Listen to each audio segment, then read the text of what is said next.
Good afternoon, good afternoon, good afternoon. Shreya, Prem, Tannu, Rahul, Alok, Shobhit, Varun, Amrapal, Ajay, Gopal, Anuradha, Shivam, Mohan, Sumit, Nidhi, Priyanka, Divya, Rahul, Mohini, आ, Abhishek, Nidhi, Sumit, Vineet, K M. A very good afternoon all of you, good afternoon. तो finally भाई हम लोग श्लोक चैप्टर कंप्लीट कर चुके हैं। संपूर्ण सेवा समाप्त हो चुकी है श्लोक चैप्टर की। सब कुछ हम पढ़ चुके हैं श्लोक चैप्टर के अंदर, कुछ भी हमने नहीं छोड़ा, है ना। आज हम टॉपिक शुरू करने जा रहे हैं। नया टॉपिक आज स्टार्ट होगा, जैसा कि आप जानते हो, और उस चैप्टर का नाम है सिटिंग अरेंजमेंट। जी हाँ दोस्तों, सही सुना आपने, बैठने की व्यवस्था। आज हम पढ़ने वाले हैं सिटिंग अरेंजमेंट, बैठने की व्यवस्था। ठीक है। एक हमने टॉपिक पढ़ा था रैंकिंग। ठीक है। रैंकिंग में क्या था कि हम पंक्ति में लोगों को बैठाते थे, लेकिन ढेर सारे लोगों को बैठाते थे। लेकिन एक चैप्टर है सिटिंग अरेंजमेंट, जो कि रैंकिंग से डिफरेंट है। हाँ जी। तो अगर हम सिटिंग अरेंजमेंट टॉपिक की बात करें तो दो टाइप की अरेंजमेंट है जो हमें इस चैप्टर में बनानी है। दो टाइप की अरेंजमेंट है। ठीक है जी। पहली जो अरेंजमेंट है, रैंकिंग चैप्टर बेटा डिफरेंट है, सीटिंग अरेंजमेंट चैप्टर डिफरेंट है। सीटिंग अरेंजमेंट में दो टाइप की अरेंजमेंट होती है, एक होती है क्लोज अरेंजमेंट और एक होती है ओपन अरेंजमेंट। क्लोज अरेंजमेंट वो होती है जो चारों तरफ से बंद हो, जो चारों तरफ से बंद हो। अब अगर हम बात करें क्लोज अरेंजमेंट की, तो उसमें सर्कुलर फॉर्म भी आती है, उसमें रेक्टेंगल फॉर्म भी आती है, उसमें पेंटागन, हेक्सागन, मतलब कोई भी अरेंजमेंट हो, वो अरेंजमेंट जो चारों तरफ से बंद हो। और एक होती है ओपन, जब हम लोगों को पंक्ति में बैठाते हैं, लाइक दिस। ठीक है। जब हम पंक्ति में बैठाते हैं तो एक सिंगल रो वाला क्वेश्चन भी एग्जाम में आ सकता है और डबल रो वाला क्वेश्चन भी एग्जाम में आ सकता है। ठीक है। Double row, like this. और इन दोनों ही टाइप के क्वेश्चंस को सॉल्व करने का जो अप्रोच है वो डिफरेंट है। ओपन फॉर्म के क्वेश्चन डिफरेंट अप्रोच से सॉल्व करने हैं हमें, और क्लोज फॉर्म के क्वेश्चंस को सॉल्व करने का जो अप्रोच है वो डिफरेंट है। दोनों ही क्वेश्चन अलग अलग मेथड से सॉल्व होंगे। ठीक है। तो क्लोज फॉर्म हो या ओपन फॉर्म हो, हम पहले कुछ बेसिक सी टर्म्स सीख लेते हैं। जो बेसिक टर्म्स हमारी यूज होती है सिटिंग अरेंजमेंट के अंदर, जरा उन टर्म्स को हम जान लेते हैं। ठीक है। हाँ जी। तो आप लोग ब्लड रिलेशन चैप्टर पढ़ चुके हैं? जी हाँ, पढ़ चुके हैं। तो सबसे पहले हम वो बेसिक टर्म्स यूज करते हैं। ठीक है। और हम स्टार्ट करेंगे सबसे पहले क्लोज फॉर्म को पढ़ना। अच्छा, अगर हम क्लोज फॉर्म की बात करें तो क्लोज फॉर्म में भी ना तीन टाइप की अरेंजमेंट होती है। क्लोज फॉर्म में भी तीन टाइप की अरेंजमेंट होती है। मैं आपको बताता हूं कौन कौन सी वो तीन टाइप है।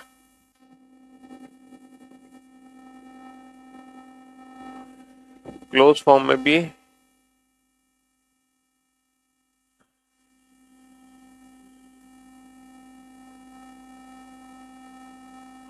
तीन अरेंजमेंट होती है बेटा क्लोज फॉर्म में। एक अरेंजमेंट होती है when all are sitting around the circle facing centre. जितने भी लोग बैठे हैं व्रत के चारों तरफ, सबका फेस सेंटर में है। जितने भी लोग बैठे हैं व्रत के चारों तरफ, सबका फेस सेंटर में है। सेकंड अरेंजमेंट होती है all are sitting around the circle facing opposite to centre.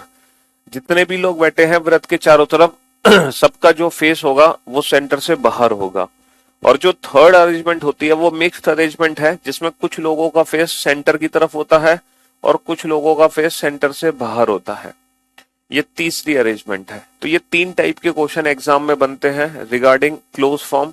पहला, all are sitting around the circle facing centre. Second, all are sitting around the circle facing opposite to centre. And third one is mixed arrangement. ठीक है। तीसरी जो arrangement होती है हमारी वो mixed arrangement होती है।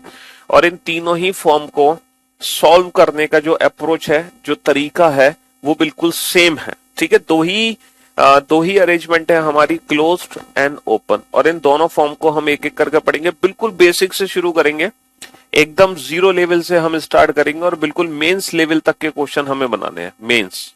क्योंकि ये जो टॉपिक है ये बैंक पीओ मेंस में बहुत सारे क्वेश्चंस हमारे पूछे जाते हैं। बैंक पीओ मेंस में सीटिंग अरेंजमेंट, और इसके बाद जब हम पजल चैप्टर पढ़ेंगे तो सीटिंग अरेंजमेंट पजल से कम कम से कम 15 से 25 क्वेश्चन आते हैं सिटिंग अरेंजमेंट और पजल दोनों चैप्टर से बैंक पीओ में। ठीक है, हालांकि एसएससी रेलवे वगैरह में तो सिर्फ 1 या 2 क्वेश्चन ही बनते हैं, लेकिन अब बनते जरूर हैं। आजकल सिटिंग अरेंजमेंट और पजल का हर एग्जाम में क्वेश्चन पूछा जा रहा है। ठीक है जी हाँ, तो इन तीनों ही फॉर्म को सॉल्व करने का जो अप्रोच है, जो मेथड है, वो बिल्कुल सेम है। लेकिन क्वेश्चन शुरू करने से पहले कुछ बेसिक सी टर्म्स हैं, जरा उन टर्म्स के बारे में हम जान लेते हैं। जैसे कि मान लो ये सर्कुलर अरेंजमेंट है और यहाँ पे टोटल 8 पर्सन है ना, all are sitting around the circle, सभी लोग वृत्त के चारों तरफ बैठे हैं, जिसमें से कुछ लोगों का फेस तो सेंटर में है और कुछ लोगों का फेस जो है वो सेंटर से बाहर है। ठीक है, कुछ लोगों का जो फेस है वो सेंटर से बाहर है। ठीक है, हाँ जी, और कुछ लोगों का फेस सेंटर की तरफ है। ये मिक्स्ड अरेंजमेंट है। ठीक है, ये मिक्स्ड अरेंजमेंट है। ये पर्सन्स के नाम है ए, B, C, D, E, F, G, H. तो सिटिंग अरेंजमेंट चैप्टर शुरू करने से पहले कुछ बेसिक सी टर्म्स हैं, उन टर्म्स के मीनिंग जान लेते हैं, क्योंकि अगर हमें उन टर्म्स का मतलब नहीं पता तो फिर हम अपना क्वेश्चन बना नहीं पाएंगे एग्जाम में। समझ रहे हो? इसलिए वो बेसिक टर्म्स क्या है, जरा पहले उनको समझने की कोशिश करते हैं। तो पहली बेसिक जो टर्म्स यूज होती है वो होती है इमीडिएट नेबर। पहली जो बेसिक टर्म है वो यूज होती है immediate neighbour. Immediate neighbour, immediate neighbour मतलब भैया हमारे निकट कौन कौन बैठा है। इमीडिएट नेबर यानी कि पड़ोसी कौन कौन है। समझ रहे हो? निकट कौन कौन है।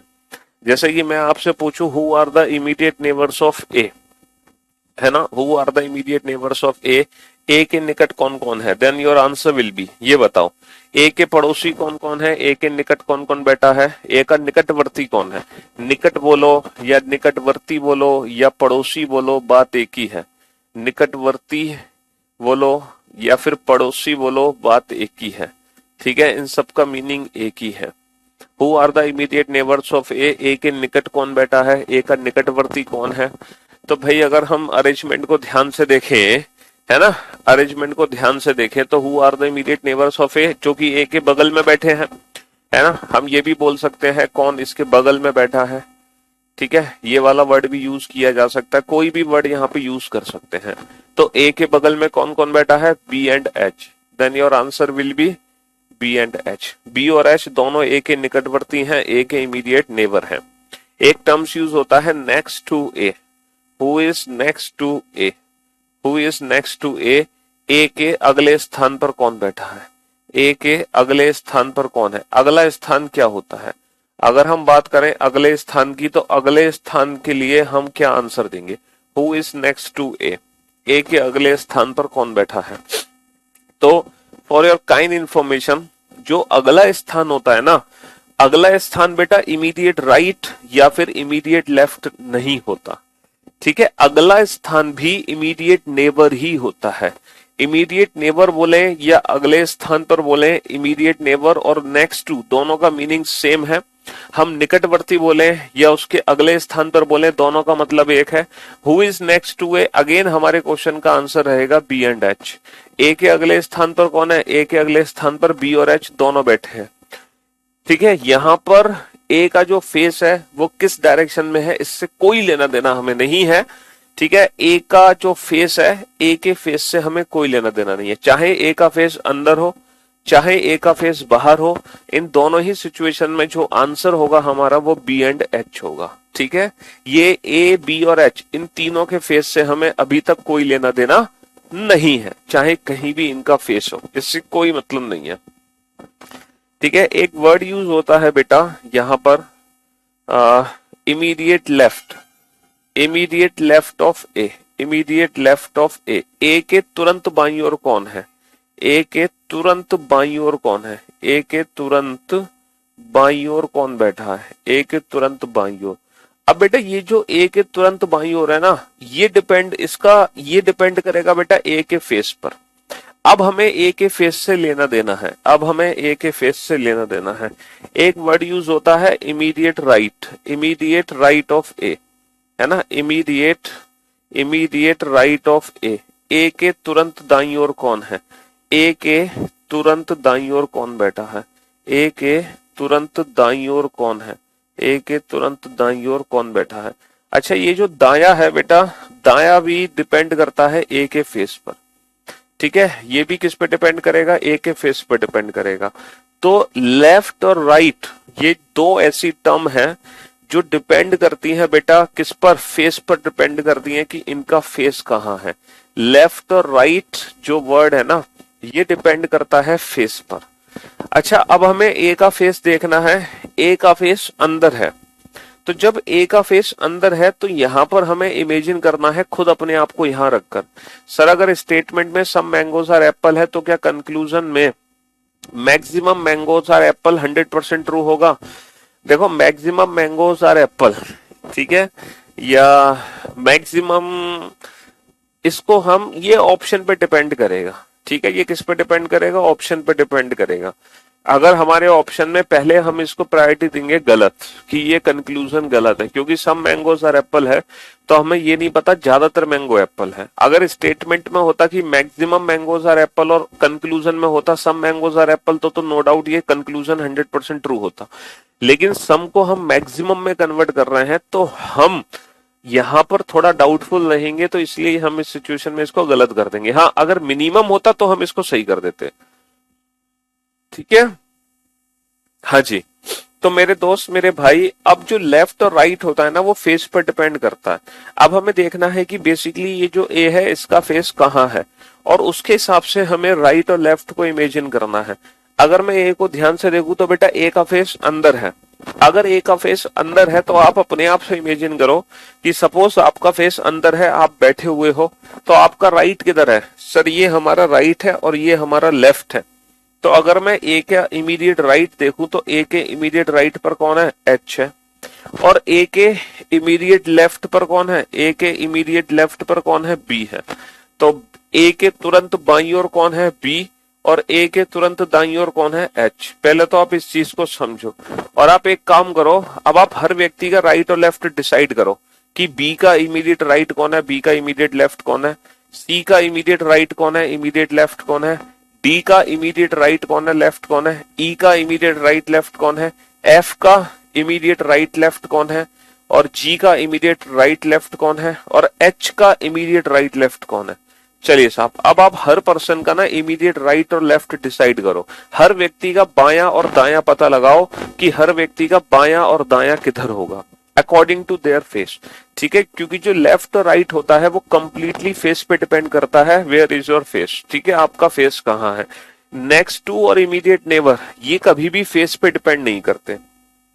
ठीक है, हाँ जी।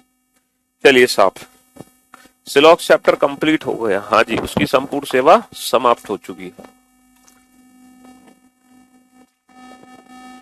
जिस प्रकार मैंने ए का लेफ्ट राइट लिखा है, आप लोग हर व्यक्ति का लेफ्ट राइट लिख दो।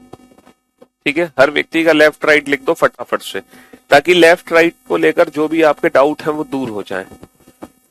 ठीक है, लेफ्ट राइट को लेकर जो भी आपके डाउट हैं वो दूर हो जाएं। एक वर्ड यूज होता है फेसिंग, सम्मुख, और एक वर्ड यूज होता है अपोजिट, विपरीत। अच्छा, एक चीज है, आप लोग वो तो पता ही, आप लोग जानते हो ना, ब्लड रिलेशन चैप्टर में मैंने आपको बताया था कि हु, हुम, हुज, विच, दैट, ये जो वर्ड्स होते हैं ऑब्जेक्ट को रिप्रेजेंट करते हैं। एंड, वाइल, बट और कॉमा, ये जो वर्ड होते हैं वो सब्जेक्ट को रिप्रेजेंट करते हैं। रिलेटिव प्रोनाउन कंजंक्शंस, तो ये जो कंजंक्शंस हैं इनके यूज कैसे होने हैं, ये ब्लड रिलेशन चैप्टर में हम ऑलरेडी पढ़ चुके थे। ठीक है, जब हमने ब्लड रिलेशन चैप्टर पढ़ा था तो वहां पर हम इस चीज को बहुत अच्छे से समझ चुके थे। ठीक है, हाँ जी।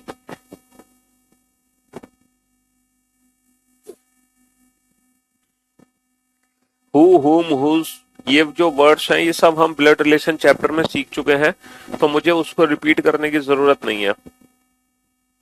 पता है ना आपको, हु, हुम, हुज, दैट,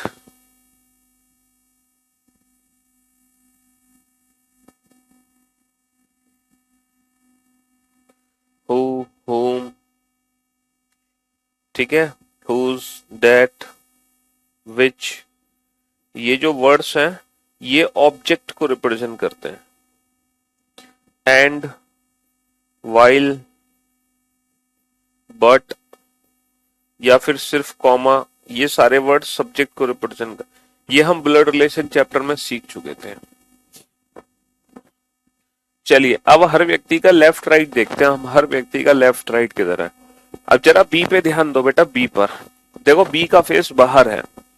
बी का अगर फेस बाहर है, बी का फेस अगर बाहर है तो बी का जो इमीडिएट राइट होगा बेटा वो होगा सी, और बी का जो इमीडिएट लेफ्ट होगा वो होगा ए। हम अकॉर्डिंग टू फेस राइट और लेफ्ट डिसाइड करते हैं। सी का फेस अंदर है, अगर सी का फेस अंदर है तो उसके हिसाब से सी का जो इमीडिएट राइट होगा वो होगा बी, और इमीडिएट लेफ्ट क्या होगा, डी होगा। डी का फेस बाहर है, डी का फेस बाहर है तो डी का जो इमीडिएट राइट होगा वो ई होगा, डी का इमीडिएट लेफ्ट होगा सी। ई का फेस अंदर है तो ई के हिसाब से ई का इमीडिएट राइट होगा डी, इमीडिएट लेफ्ट होगा एफ। एफ का फेस बाहर है तो एफ का जो इमीडिएट राइट होगा वो जी होगा, इमीडिएट लेफ्ट होगा ई। जी का फेस बाहर है, जी का जो इमीडिएट राइट होगा वो एच, इमीडिएट लेफ्ट होगा वो एफ। ठीक है, एच का फेस अंदर है तो एच का जो इमीडिएट राइट होगा वो होगा जी, और एच का जो इमीडिएट लेफ्ट होगा वो होगा ए। तो हर व्यक्ति का राइट लेफ्ट आपको पता चल गया, बहुत बढ़िया।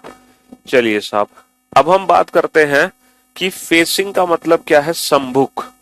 अगर मैं इस पूरी अरेंजमेंट को ध्यान से देखूं तो अगर मैं आपसे पूछूं who are facing to each other, इनमें से ऐसे कितने व्यक्ति हैं जो एक दूसरे के सम्मुख बैठे हैं? इन 8 लोगों में से कौन कौन से व्यक्ति हैं जो एक दूसरे के सम्मुख बैठे हैं? Who are facing to each other. अगर मैं इन 8 पर्सन को ध्यान से देखूं तो only A and H are facing to each other. केवल ए और ओनली ए एंड ई, केवल ए और ई है, केवल ए और ई है जो एक दूसरे को सम्मुख है, जिनका फेस एक दूसरे की तरफ है। इन 8 में से there are only 2 person A and E who are facing to each other, only A and E. Facing का मतलब होता है वो व्यक्ति जिनका मुख एक दूसरे की तरफ, वो व्यक्ति जिनका मुख एक दूसरे की तरफ हो। समझ रहे हो, जिनका मुख एक दूसरे की तरफ हो। अच्छा, अगर मैं आपसे पूछूं who are opposite to each other, तो अपोजिट का मतलब है कौन एक दूसरे के विपरीत बैठा है। यहां पर एक दूसरे की तरफ फेस है या नहीं है उससे कोई लेना देना नहीं है। अपोजिट का मतलब होता है कौन उसके सामने बैठा है, सामने कौन बैठा है। समझ रहे हो? तो बेटा अपोजिट में तो ए ई एक दूसरे के अपोजिट है, इसके बाद बी और एफ एक दूसरे के अपोजिट है, बी और एफ एक दूसरे के अपोजिट है, उसके बाद सी और जी एक दूसरे के अपोजिट है, सी और जी एक दूसरे के अपोजिट है, उसके बाद डी और एच एक दूसरे के अपोजिट है, डी और एच एक दूसरे के अपोजिट है। तो अपोजिट में तो ये चारों हैं, ए ई बी एफ सी जी और डी एच। ठीक है, लेकिन सम्मुख की अगर हम बात करें तो सम्मुख में only A and D are facing to each other है। तो मैं उम्मीद करता हूं ये जो बेसिक सी टर्म्स हैं ये आपको पता चल गई। सीटिंग अरेंजमेंट चैप्टर को शुरू करने से पहले ये बेसिक टर्म्स सबको पता होनी चाहिए, वरना हम सीटिंग अरेंजमेंट का क्वेश्चन बना नहीं पाएंगे। तो सबसे पहले हम क्लोज फॉर्म को बेटा शुरू करने जा रहे हैं। क्लोज्ड फॉर्म, सीटिंग अरेंजमेंट में सबसे पहली कौन सी फॉर्म है? Closed form. तो सबसे पहले हम क्लोज्ड फॉर्म को शुरू करने जा रहे हैं। ठीक है, पहला क्वेश्चन बेटा मैं सॉल्व करूंगा, पहला क्वेश्चन।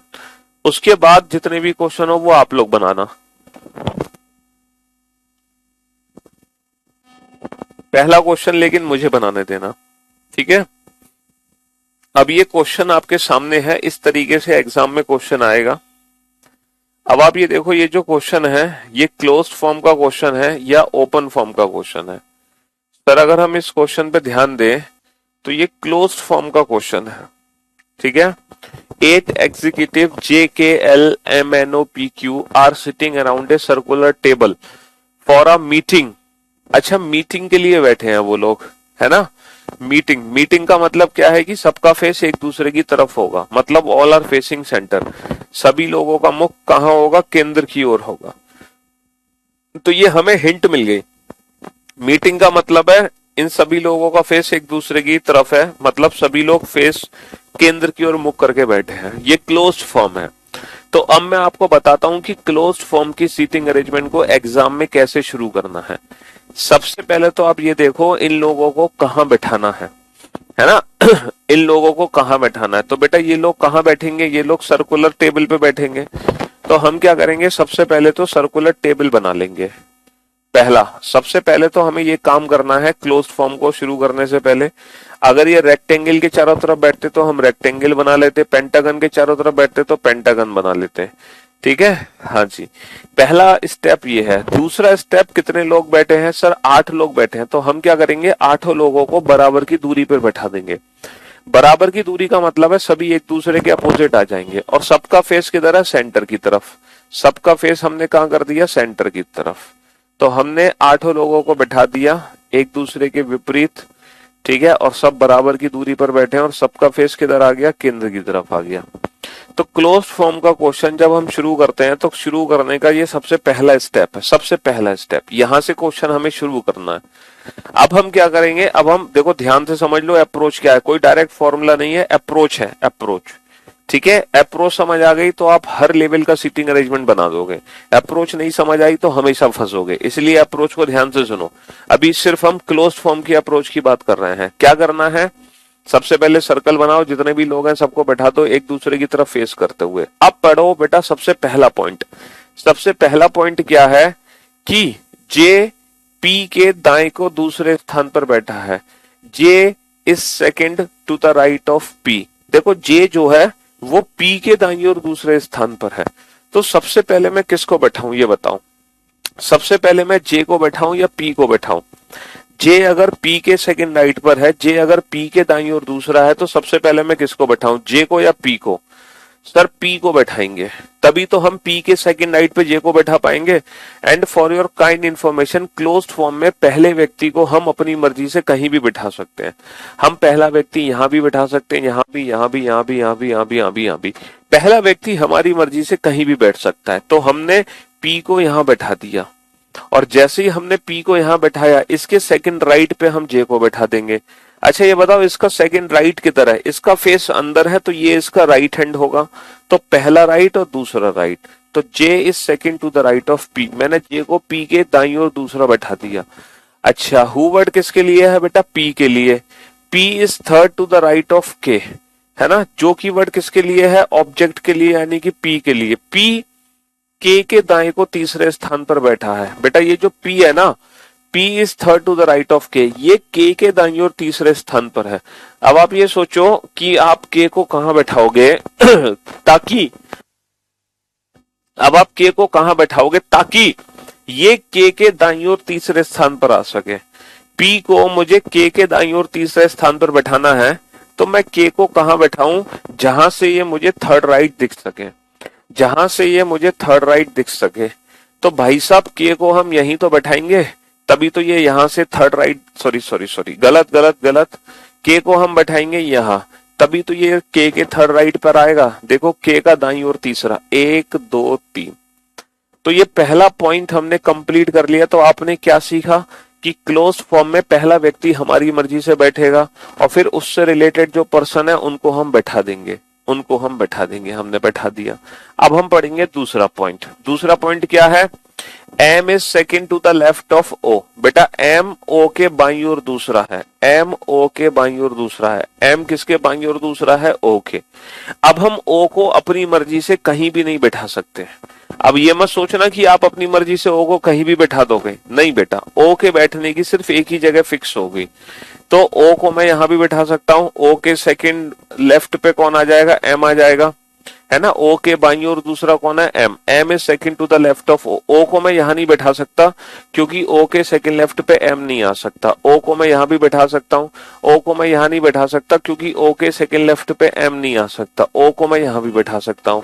तो बेटा O के बैठने की कितनी जगह हो गई, 1 2 3, 3 पॉसिबिलिटीज हो गई।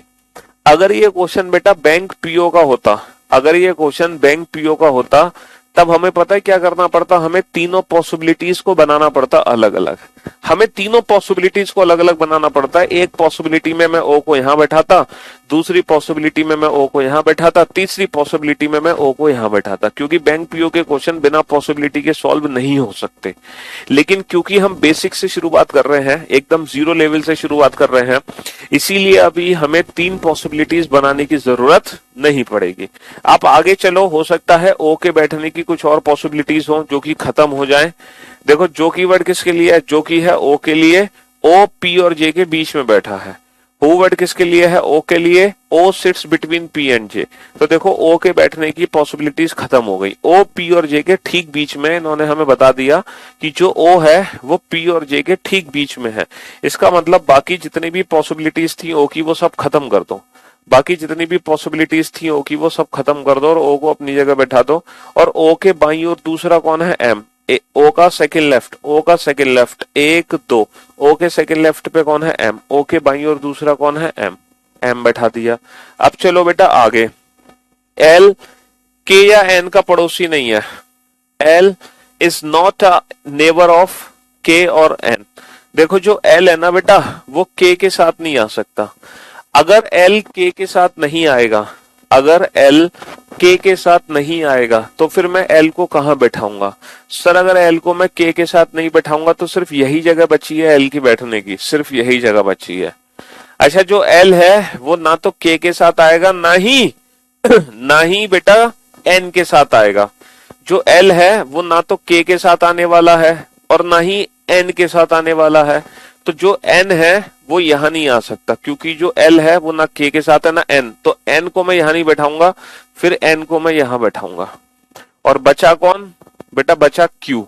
और ये हमारी अरेंजमेंट कंप्लीट हो गई। अब इस अरेंजमेंट से रिलेटेड चाहे हमसे 2 क्वेश्चन पूछे चाहे 5, हम हर प्रश्न का उत्तर दे सकते हैं।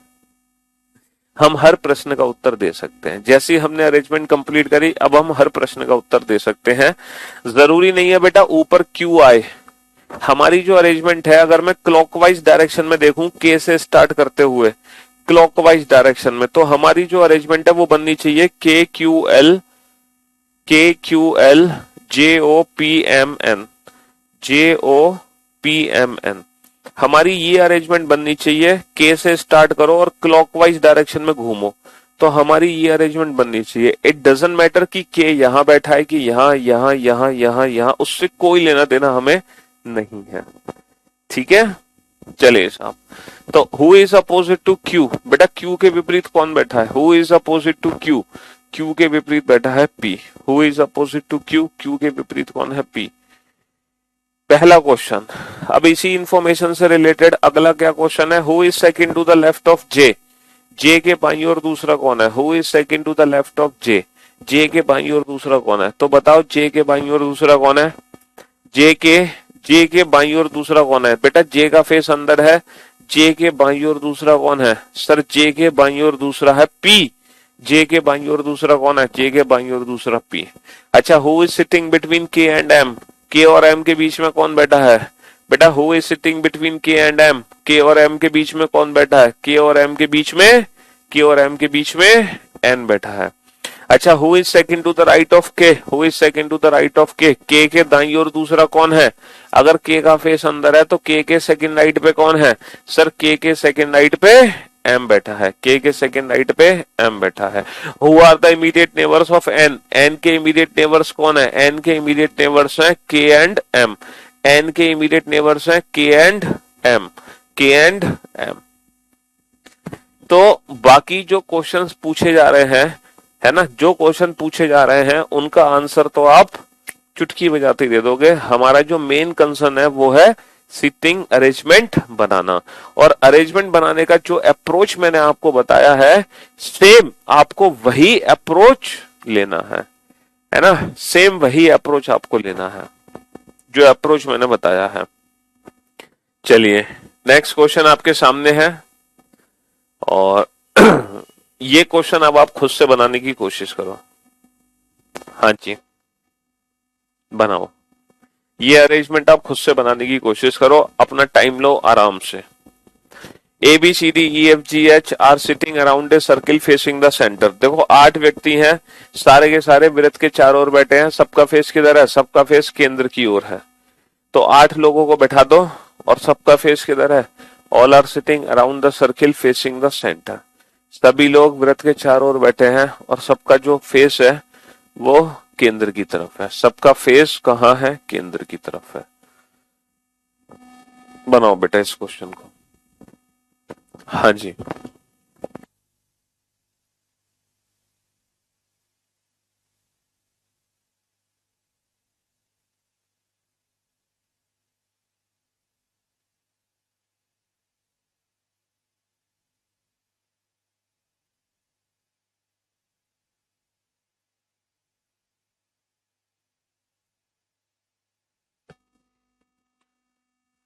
सबके कमेंट आ रहे हैं, पढ़ाई पे ध्यान दो बेटा, फालतू बातों पे नहीं।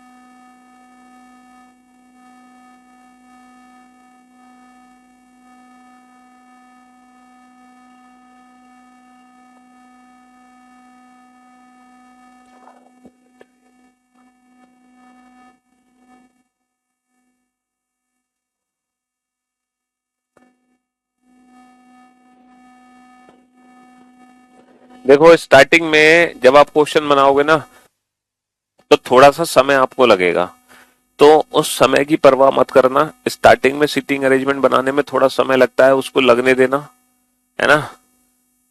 और धीरे धीरे आपका वो समय कम हो जाएगा और बहुत कम हो जाएगा, लेकिन उसके लिए थोड़ा सा वक्त लगेगा और वो वक्त आपको देना पड़ेगा, लेकिन धीरे धीरे कम हो जाएगा, चिंता मत करो,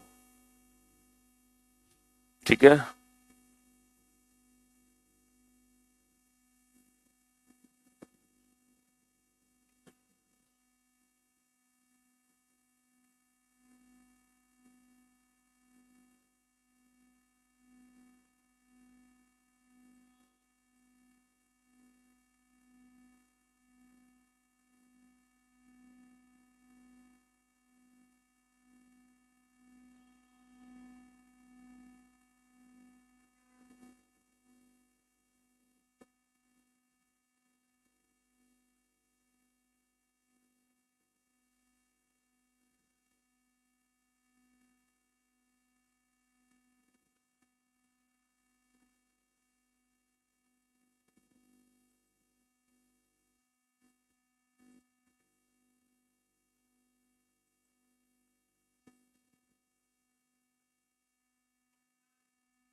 सबसे पहला पॉइंट क्या है, देखो सबसे पहला पॉइंट पढ़ो। सबसे पहला पॉइंट क्या है सर? सबसे पहला पॉइंट है A sits fourth to the right of H.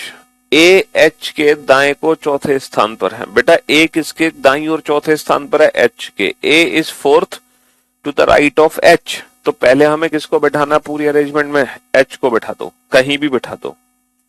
अब इसके फोर्थ राइट हैंड पर एच को, इसका फोर्थ राइट, इसका फेस अंदर है तो इसका राइट हैंड इधर होगा। 1 2 3 4, A is fourth to the right of H. While word किसके लिए है बेटा? वाइल वर्ड है सब्जेक्ट के लिए, यानी कि ए के लिए। A sits second to the left of F. और वर्ड किसके लिए है? ए के लिए। ए एफ के बाएं को दूसरे स्थान पर है। तो बेटा ये जो ए है ना, ये एफ के सेकंड लेफ्ट पर है।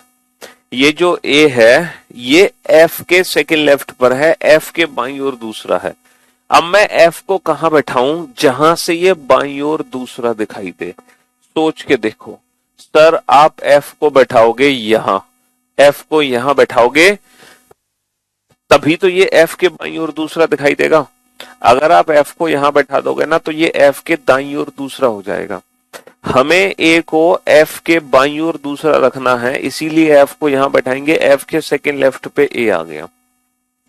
सी एफ और बी का पड़ोसी नहीं है।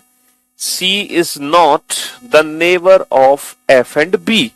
देखो जो सी है वो एफ के साथ नहीं आ सकता।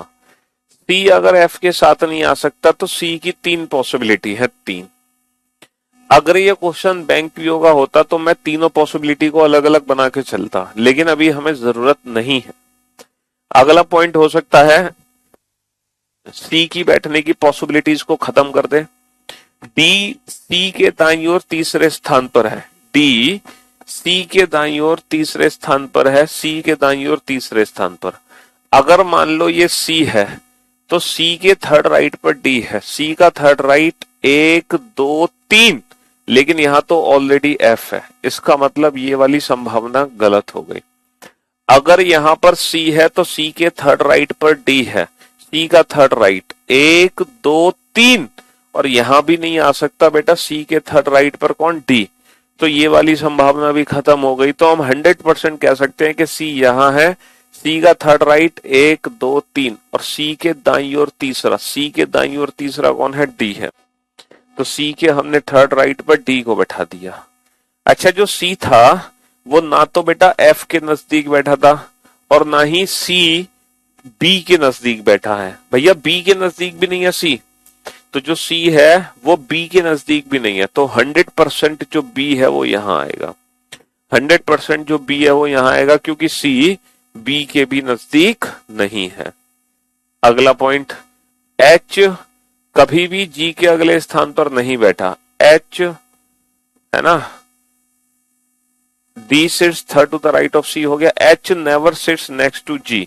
एच कभी भी जी के अगले स्थान पर नहीं बैठा। बेटा जो एच है वो जी के अगले स्थान पर नहीं है, तो जी को मैं यहां बैठाऊंगा। और बचा कौन, बचा ई, और ये और हमारी अरेंजमेंट हो गई कंप्लीट। अब हम हर क्वेश्चन का आंसर दे सकते हैं। Who is sitting between B and D. भाई साहब बी और डी के बीच में कौन बैठा है, सर बी और डी के बीच में बैठा है एफ। बी और डी के बीच में। Who is sitting to the third to the right of F. बेटा एफ के दाईं ओर तीसरा कौन है, एफ का फेस अंदर है, एफ का राइट इधर होगा। एफ का थर्ड राइट एक दो तीन। एफ के थर्ड राइट पे कौन है, एफ के थर्ड राइट पर ई है। एफ के थर्ड राइट पर कौन है, एफ के थर्ड राइट पर ई है। एफ के दाईं ओर तीसरा कौन है, एफ के दाईं ओर तीसरा ई है। और क्या क्वेश्चन पूछे हैं, और ये क्वेश्चन पूछे हैं, इनका आंसर दो। डी के पड़ोसी कौन है, who are the neighbours of D. D के पड़ोसी कौन है, ए एंड एफ। डी के पड़ोसी कौन है, A and F. Who is opposite to G. G के विपरीत कौन है, जी के विपरीत कौन है, सर जी के विपरीत है बी। अच्छा अब ये वाला क्वेश्चन पढ़ो। नीचे दिए गए युग्मों में से कौन सा युग्म पहला व्यक्ति दूसरे व्यक्ति के ठीक दाईं ओर है। बताओ ये वाले क्वेश्चन का आंसर तो बेटा सोच समझकर, इस वाले क्वेश्चन को अच्छे से समझो, पढ़ो।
हाँ जी बेटा, पांचवा क्वेश्चन समझ आया। In which of the following pair is the first person sitting to the immediate right of the second person. मतलब ऐसा कौन सा ऑप्शन है जिसमें फर्स्ट पर्सन सेकंड पर्सन के इमीडिएट राइट में है। आप ये बताओ, ये जो बी है क्या एच के इमीडिएट राइट में है? सर बी जो है वो एच के इमीडिएट लेफ्ट में है। अच्छा, क्या ए जो है वो एफ के इमीडिएट राइट में है? सर जो ए है ना वो एफ से तो दूर बैठा है। क्या ई एच के इमीडिएट राइट में है? सर जो ई है ना वो एच के इमीडिएट राइट में है। एच के तुरंत दाईं ओर ई है। एच के तुरंत दाईं ओर ई है। तो according to the given option, option C. क्या बेटा ई सी के इमीडिएट राइट में है? सर जो ई है ना वो सी के इमीडिएट लेफ्ट में है। देखो सी का लेफ्ट है, ये सी के लेफ्ट में है ना कि सी के राइट में। तो पहला जो व्यक्ति है ना दूसरे के राइट में होना चाहिए, दूसरे के राइट में होना चाहिए, इसीलिए ये ऑप्शन गलत हो गया। ठीक है, E is immediate right of H. E H के तुरंत दाईं ओर है। चलिए साहब नेक्स्ट क्वेश्चन पे चलते हैं, नेक्स्ट क्वेश्चन बनाते हैं। तो आपको सीटिंग अरेंजमेंट से डर लगता था, आप सोचते थे कि दुनिया में कभी भी सीटिंग अरेंजमेंट, मतलब जिंदगी में कभी भी सीटिंग अरेंजमेंट का क्वेश्चन मैं नहीं बना पाऊंगा। तो आज आप अपना वो डर दूर कर लो। आज हर बच्चा क्वेश्चन बना रहा होगा सीटिंग अरेंजमेंट का, हर स्टूडेंट। ठीक है, तो जो अप्रोच मैंने आपको बताई है आप उसी अप्रोच का पालन करें और सीटिंग अरेंजमेंट को तैयार करें। बिल्कुल डर निकाल दो अपने जिंदगी से सीटिंग अरेंजमेंट को लेकर। बहुत आसान है सीटिंग अरेंजमेंट, बहुत आसान। ई एच के दाईं ओर होना चाहिए था बेटा। ई एच के राइट हैंड पर है, राइट हैंड पर, लेफ्ट पे नहीं है। देखो एच का राइट, एच का फेस अंदर, तो एच का राइट तो होगा। एच के दाईं ओर है ई, एच के दाईं ओर है ई। ठीक है,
कुछ बच्चे तो इतनी जल्दी आंसर दे रहे हैं जिनकी कोई हद ही नहीं।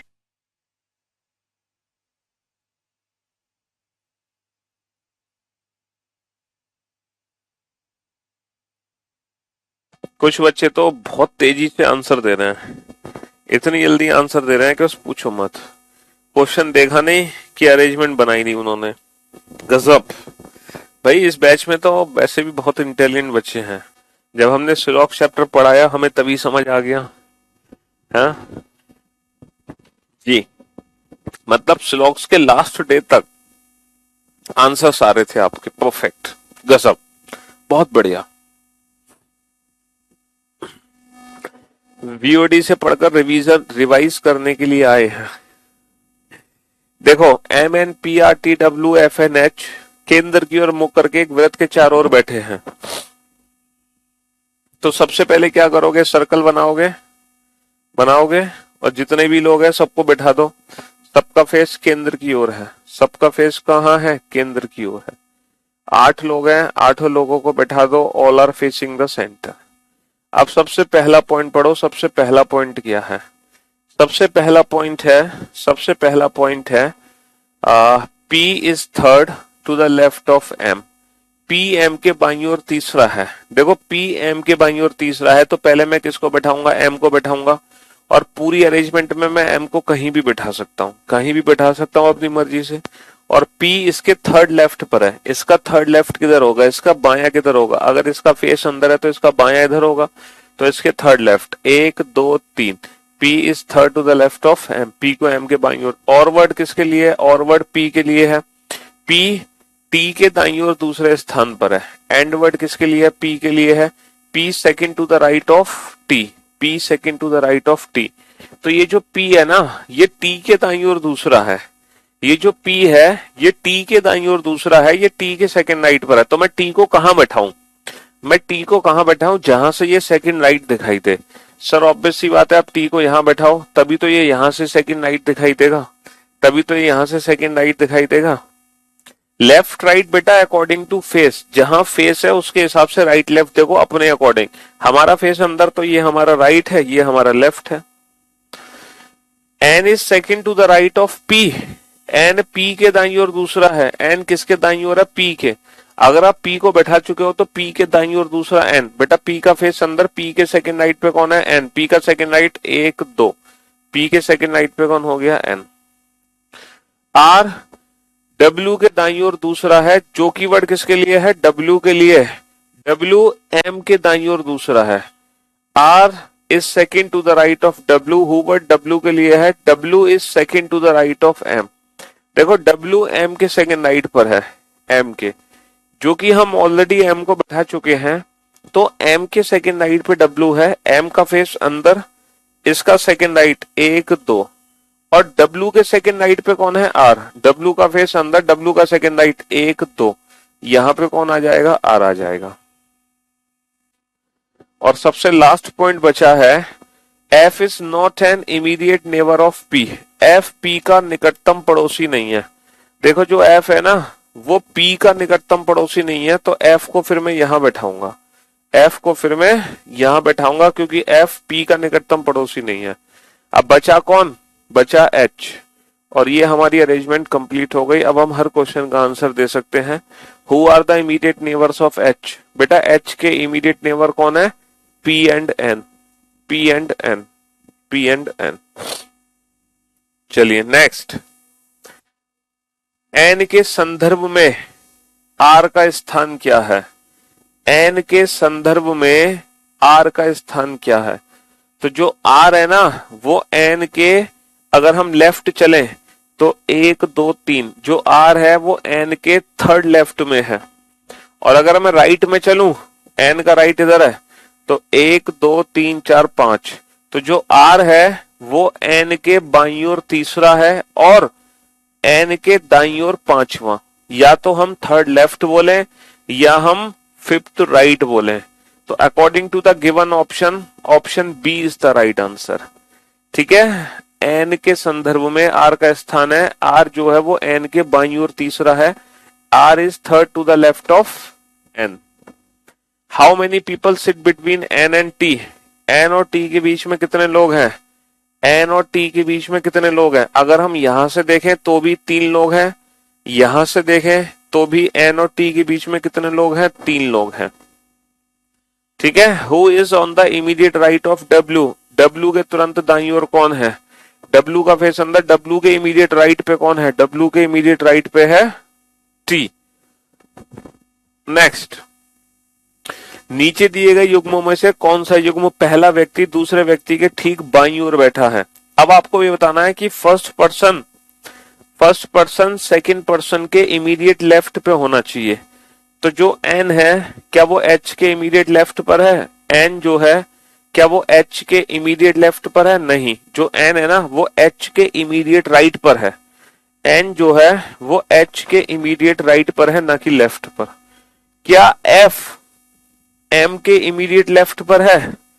क्या एफ एम के इमीडिएट लेफ्ट पर है? नहीं सर, जो एफ है ना वो एम के इमीडिएट राइट पर है, एम के इमीडिएट राइट पर है। क्या टी डब्ल्यू के इमीडिएट लेफ्ट पर है?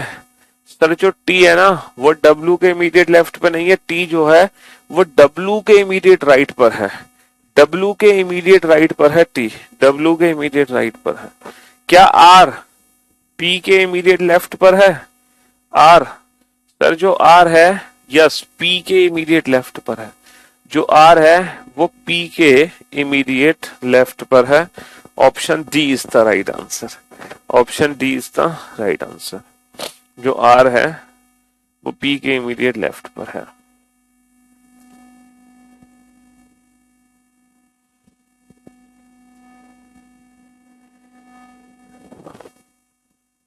चलिए नेक्स्ट, एक और क्वेश्चन को बना लो बेटा। इस क्वेश्चन को बना लो तो तुम्हारी मेहनत सफल हो जाएगी।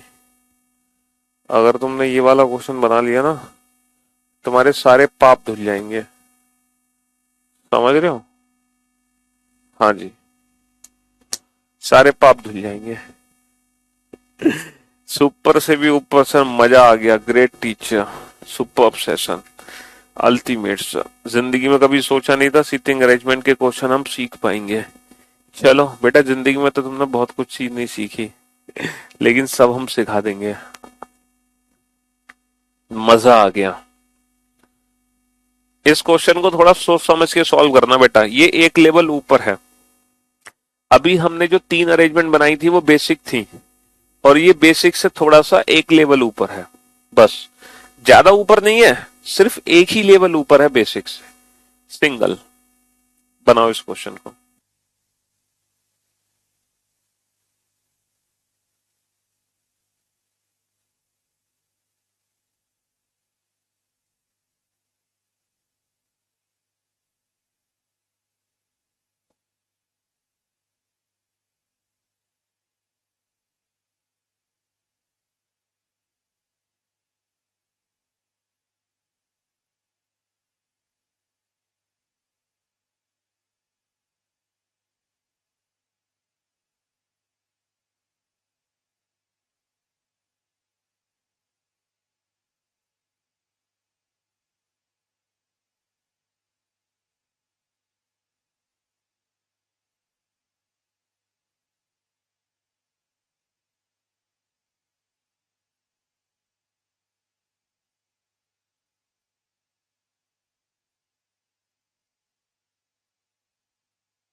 ए B C D E F G H केंद्र की ओर मुख करके एक वृत्त के चारों ओर बैठे हैं। तो भाई साहब वही क्वेश्चन है, ठीक है। 8 लोग हैं, सबका फेस सेंटर की तरफ है। तो पहला स्टेप है 8 को बैठा दो, सबका फेस सेंटर की तरफ है तो सबका फेस सेंटर में बना दो। तो पहला पॉइंट पढ़ो, सबसे पहला पॉइंट क्या है? सबसे पहला पॉइंट है E and G are immediate neighbour of each other. E and G are immediate neighbour of each other. E और जी एक दूसरे के निकट बैठे हैं। अब ये जो पहला पॉइंट है ना, ई और जी हमेशा एक दूसरे के निकट बैठेंगे। E and G always sit next to each other. ये पॉइंट हमारे लिए बेकार है, क्योंकि ई और जी को मैं अगर एक साथ बैठाऊं तो मैं ये डिसाइड नहीं कर पाऊंगा कि जी जो है वो ई के राइट में है या फिर जो जी है वो ई के लेफ्ट में है। तो ये जो पहला पॉइंट है ये हमारे लिए बेकार है। इसको हम एज ए हिंट की फॉर्म में बाद में यूज करेंगे। इसको लिख लेते हैं। हमने एज ए हिंट की फॉर्म में इसको लिख लिया, E and G always sit next to each other. But अभी हम इस पॉइंट का यूज नहीं कर पा रहे हैं क्योंकि ये पॉसिबिलिटी दे रहा पॉइंट, तो हमारे लिए बेकार है। हम स्टार्टिंग से 2 सर्कल बना के चलें, क्या फायदा। अगला point, D sits third to the right of C. D C के दाईं ओर तीसरे स्थान पर है। डी किसके थर्ड राइट पर है? सी के। तो पहले आप पहले व्यक्ति सी को कहीं भी बैठा दो। इसका थर्ड राइट बेटा, इसका फेस सेंटर में, इसका राइट, इसका दाया। 1 2 3। D sits third to the right of C. F sits second to the left of H. F H के बाईं ओर दूसरे स्थान पर है। देखो एफ जो है वो एच के बाईं ओर दूसरे स्थान पर है, तो मैं एच को यहां भी बैठा सकता हूं। एच के बाईं ओर दूसरा एफ है। एच यहां भी आ सकता है, एच यहां भी आ सकता है। एच यहां नहीं आ सकता क्योंकि एच का बाईं ओर दूसरा एफ नहीं आ सकता। एच यहां भी आ सकता है, एच यहां नहीं आ सकता क्योंकि एच का बाईं ओर दूसरा एफ नहीं आ सकता। तो एच बेटा 1 2 3 4 जगह आ सकता है एच, लेकिन 4 सर्कल तो हमें बनाने नहीं है। कोई एक ऐसा पॉइंट ढूंढो जो एच से रिलेटेड हो सकता है एच की कुछ और पॉसिबिलिटीज है जो खत्म हो जाए। तो अगर मैं ध्यान से देखूं तो सबसे लास्ट पॉइंट है H is not the immediate neighbour of D and C. H जो है वो डी और सी का पड़ोसी नहीं है। बेटा जो एच है वो ना तो डी के नजदीक आना है और ना ही सी के नजदीक आना है। तो फाइनली एच की सिर्फ एक ही जगह बची यहां। फाइनली एच को मैं अब यहीं बैठा सकता हूं क्योंकि जो एच है वो डी और सी के नजदीक नहीं आएगा। तो अगर एच डी और सी के नजदीक नहीं आएगा तो एच सिर्फ यहीं आएगा। एच यहां इसलिए नहीं आ सकता क्योंकि इसके सेकंड लेफ्ट पे एफ नहीं है। एच यहां इसलिए नहीं आ सकता क्योंकि इसके सेकंड लेफ्ट पे एफ नहीं है। तो फाइनली एच सिर्फ यहीं आएगा। और इसके बाईं ओर दूसरा कौन है? इसके बाईं ओर दूसरा है एफ। तो इसके सेकंड लेफ्ट पे एफ को बैठा देंगे। इसके सेकंड लेफ्ट पे एफ को बैठा दिया। अच्छा, अब ये जो पहला पॉइंट हमने छोड़ा था, E and G are always sit next to each other. अब ये अगर पॉइंट का यूज हम कर सकते हैं? सर बिल्कुल कर सकते हैं। ई और जी हमेशा एक दूसरे के साथ बैठेंगे, इस पॉइंट का यूज हम कर सकते हैं। तो बेटा पूरी अरेंजमेंट में मैं अब ई और जी को यहीं बैठा सकता हूं। ई और जी दोनों एक दूसरे के नजदीक बैठेंगे, लेकिन हम ये डिसाइड कैसे करें कि जी को मैं ऊपर बैठाऊं या जी को मैं नीचे बैठाऊं? बैठेंगे ई और जी यहीं। तो अगला पॉइंट ही है जो डी है वो कभी भी जी के अगले स्थान पर नहीं है। D never sits next to G. देखो जो डी है ना, डी वो जी के अगले स्थान पर नहीं आएगा, इसीलिए जी को मैं यहां बैठाऊंगा तो ई फाइनली यहां आएगा। ई फाइनली यहां आएगा। और लास्ट पॉइंट बचा सी नेवर सिट्स नेक्स्ट टू ए।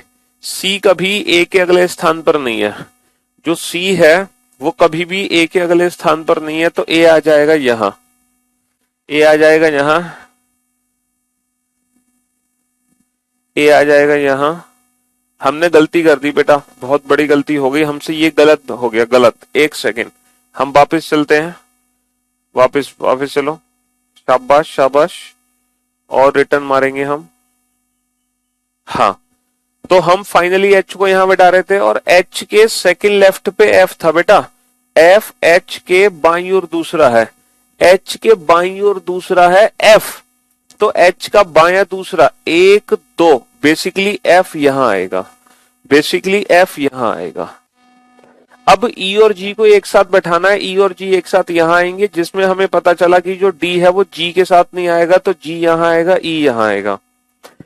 और सबसे लास्ट पॉइंट था कि सी कभी ए के अगले स्थान पर नहीं है, सी कभी ए के अगले स्थान पर नहीं है, तो ए को मैं यहां बैठाऊंगा और ये हमारी अरेंजमेंट हो गई और ये बचा बी और ये अरेंजमेंट कंप्लीट। डी के तुरंत दाईं ओर कौन बैठा है बेटा? डी के तुरंत दाईं ओर बैठा है एफ। अब आप हर क्वेश्चन का आंसर दे सकते हैं। और इसी के साथ आज की सेवा हुई समाप्त। टाइम का पता ही नहीं चला कब निकल गया, और इस टॉपिक को अब कल कंटिन्यू करेंगे। ठीक है, शुक्रिया, thank you so much, thanks a lot, love you all, take care.